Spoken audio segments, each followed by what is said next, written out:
Allah Azza wa Jalla telah memberi karunia kepada Nabi kita Shallallahu Alaihi Wasallam keindahan dalam ungkapan, kedalaman dalam wasiatnya, kesempurnaan dan keelokan perkataan. Barang siapa mempunyai hubungan ikatan yang kuat dengan sunnah dan petunjuk Nabi Shallallahu Alaihi Wasallam, niscaya akan beruntung di dunia dan akhirat. Sejenak bersama sebuah wasiat Rasulullah Shallallahu Alaihi Wasallam yang ringkas dan menyentuh serta berisi semua kebaikan padanya. Disebutkan di dalam kitab Musnad Imam Ahmad rahimahullah dan Sunan Ibnu Majah rahimahullah dari hadis Abu Ayyub Al-Ansyari radhiyallahu anhu, beliau berkata, sesungguhnya seorang laki-laki datang kepada Nabi Shallallahu Alaihi Wasallam, lalu berkata, nasihatilah aku dan persingkatlah. Dalam riwayat lain disebutkan, ajarilah aku dan persingkatlah. Beliau Shallallahu Alaihi Wasallam bersabda yang artinya, jika kamu hendak melaksanakan sholat, maka sholatlah seperti sholat orang yang berpamitan. Dan janganlah mengatakan sesuatu yang akan membuatmu beralasan darinya. Dan berputus asalah terhadap apa yang ada di tangan manusia. Hadis riwayat Ahmad dan Ibnu Majah. Hadis ini hadis hasan dengan sebab penguat-penguatnya. Hadis yang mulia ini berisi 3 wasiat agung yang mengumpulkan semua kebaikan. Barang siapa yang memahaminya dan mengamalkannya, niscaya mendapatkan semua kebaikan di dunia dan di akhirat. Wasiat pertama, wasiat untuk mendirikan sholat, memperhatikan dan melaksanakannya dengan baik. Wasiat kedua, wasiat menjaga dan menahan lisan. Wasiat ketiga, ajakan memiliki sifat qanaah dan menggantungkan hati hanya pada Allah Azza wa Jalla. Dalam wasiat pertama, Nabi Shallallahu Alaihi Wasallam menyeru bagi orang yang memulai pelaksanaan sholat supaya melaksanakannya seperti sholat orang yang berpamitan atau terakhir kali. Sudah dimaklumi orang yang akan berpisah akan membahas panjang lebar perkataan dan perbuatan yang tidak dapat dilakukan orang lain. Ini sudah dikenal pada perjalanan dan perpindahan mereka. Orang yang berpindah dari sebuah negeri dengan harapan kembali lagi, berbeda keadaannya dengan orang yang berpindah dengan tidak berharap kembali lagi. Orang yang berpamitan akan membahas panjang lebar yang tidak dilakukan orang lain. Apabila seorang hamba sholat dengan mengingat sholatnya tersebut adalah sholat terakhir dan merasa tidak akan pernah sholat lagi, maka dia akan bersungguh-sungguh mengerjakannya, memperbagus pelaksanaannya dan melakukan rukuk, sujud atau kewajiban dan sunnah-sunnah sholat lainnya dengan seksama. Oleh karena itu, hendaknya setiap mukmin untuk mengingat wasiat ini pada setiap sholat yang dikerjakannya. Mengingat sholat orang yang berpamitan dan merasakan di dalamnya inilah sholat yang terakhir tidak ada lagi sholat setelahnya. Apabila merasakan hal itu, maka perasaan tersebut akan membawa perbaikan dalam pelaksanaan dan kesempurnaannya. Barang siapa yang memperbagus sholatnya maka sholatnya tersebut mengarahkannya pada kebaikan dan menjauhkannya dari semua keburukan dan kehinaan. Hatinya dipenuhi dengan keimanan, dia pun merasakan manisnya iman. Jadilah sholatnya penyejuk matanya, tempat istirahat, hiburan dan kebahagiaannya. Wasiat yang kedua, adalah wasiat untuk menjaga lisan. Sesungguhnya lisan sesuatu yang paling berbahaya yang ada pada manusia. Perkataan itu apabila belum diucapkan, masih dalam kekuasaan pemiliknya. Apabila perkataan itu telah keluar diucapkan dari lisan seseorang, maka perkataan tersebut menguasai pemiliknya dan harus sabar menanggung akibat dari perkataan yang diucapkannya tersebut. Oleh karenanya Nabi Shallallahu Alaihi Wasallam bersabda yang artinya, janganlah mengatakan suatu perkataan yang membuatmu meminta maaf keesokan harinya. Maksudnya, bersungguh-sungguhlah menahan lisanmu dari setiap perkataan yang dikhawatirkan mengakibatkan kamu beralasan darinya dan yang akan menuntutmu untuk beralasan. Sesungguhnya jika engkau belum mengucapkan suatu perkataan, maka perkataan itu adalah milikmu. Dan jika telah engkau ucapkan maka perkataan itu yang akan memilikimu atau menguasaimu.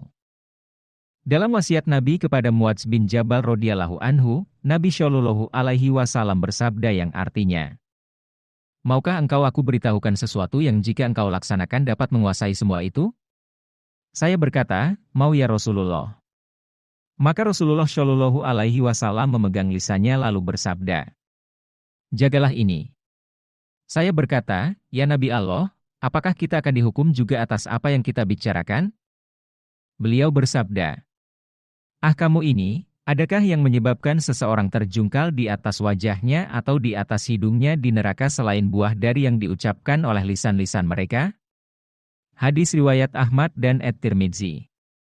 Lisan mempunyai bahaya yang begitu jelas dan telah ada sebuah hadis yang sahih dari Rasulullah Shallallahu Alaihi Wasallam. Beliau bersabda yang artinya, jika waktu pagi tiba, seluruh anggota badan mengingkari lisan dengan mengatakan, bertakwalah kepada Allah terkait dengan kami karena kami hanyalah mengikutimu.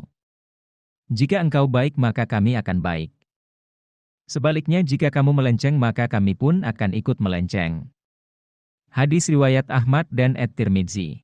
Sabda Nabi dalam wasiat ini, janganlah mengatakan suatu perkataan yang membuatmu meminta maaf keesokan harinya, berisi ajakan untuk mengintrospeksi diri dari semua yang diucapkan dengan menimbang apa yang akan diucapkan.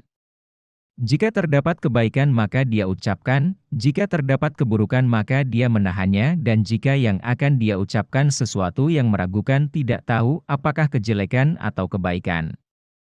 Hendaknya dia menahan lisannya sebagai bentuk kehati-hatian dari perkara yang meragukan sampai menjadi jelas. Oleh karena itulah Rasulullah Shallallahu Alaihi Wasallam bersabda yang artinya, barang siapa beriman pada Allah dan hari akhir maka berkatalah yang baik atau diam. Hadis riwayat Al-Bukhari dan Muslim. Ironisnya, kebanyakan manusia tidak sadar telah menjerumuskan diri mereka pada perkara yang besar, hanya disebabkan sebuah perkataan lisan yang mereka anggap remeh. Kemudian ucapan mereka itu mengakibatkan dampak buruk pada kehidupan dunia dan akhirat mereka. Orang yang berakal tentunya akan menimbang dan menjaga semua perkataannya dan tidak berkata kecuali sebagaimana yang disabdakan Rasulullah Shallallahu Alaihi Wasallam, yaitu dengan perkataan yang tidak menuntutnya untuk beralasan darinya. Dalam sabda Nabi Shallallahu Alaihi Wasallam yang artinya, janganlah mengatakan suatu perkataan yang membuatmu meminta maaf keesokan harinya. Mengandung dua makna. Makna yang pertama meminta maaf di hadapan Allah Azza wa Jalla kelak, atau yang kedua, meminta maaf pada manusia langsung ketika mereka menuntutmu akibat dampak dari perkataan dan ucapanmu. Makna yang pertama ini mempunyai hubungan yang kuat dengan perkara sholat. Sebab dengan alasan apa yang disampaikan orang yang lalai dalam sholat kepada Allah Azza wa Jalla kelak di akhirat, padahal sholat adalah perkara yang pertama kali dihisab darinya. Wasiat yang ketiga berisi ajakan untuk bersifat qanaah, menggantungkan hati pada Allah semata dan tidak berharap sama sekali dari semua milik orang lain. Sabda Nabi Shallallahu Alaihi Wasallam yang artinya, berputus asalah terhadap apa yang ada di tangan manusia. Pengertiannya, teguhkan hatimu, berazam dan bertekad untuk tidak berharap dari semua milik orang lain. Sehingga tidak berharap sesuatu dengan bersandar kepada mereka, namun berharaplah hanya pada Allah Ta'ala semata.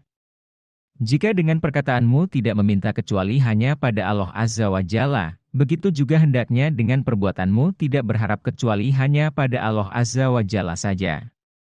Salat itu merupakan sarana penghubung antara engkau dan Allah Ta'ala. Salat itu merupakan faktor terbesar yang dapat menolongmu mewujudkan hal ini. Siapa yang tidak berharap sama sekali dari yang dimiliki orang lain, maka dia hidup tentram dan mulia. Siapa yang bergantung kepada milik orang lain, maka dia akan hidup gelisah dan terhina. Barang siapa hatinya bergantung pada Allah Azza wa Jalla dengan tidak berharap, memenuhi kebutuhannya dan bertawakal hanya kepada Allah Azza wa Jalla, maka Allah Azza wa Jalla akan mencukupinya di dunia dan di akhirat. Allah Azza wa Jalla berfirman yang artinya, bukankah Allah yang mencukupi hambanya? Surat Az-Zumar ayat 36. Juga berfirman, barang siapa bertawakal pada Allah maka dia akan mencukupinya. Surat At-Talaq ayat 3. Semoga Allah memberi kita taufik untuk melaksanakan 3 wasiat tersebut. Amin ya Rabbal Alamin. Terima kasih sudah menonton, semoga video ini bermanfaat untuk kita semua. Wabillahi taufik wal hidayah. Wassalamualaikum warahmatullahi wabarakatuh.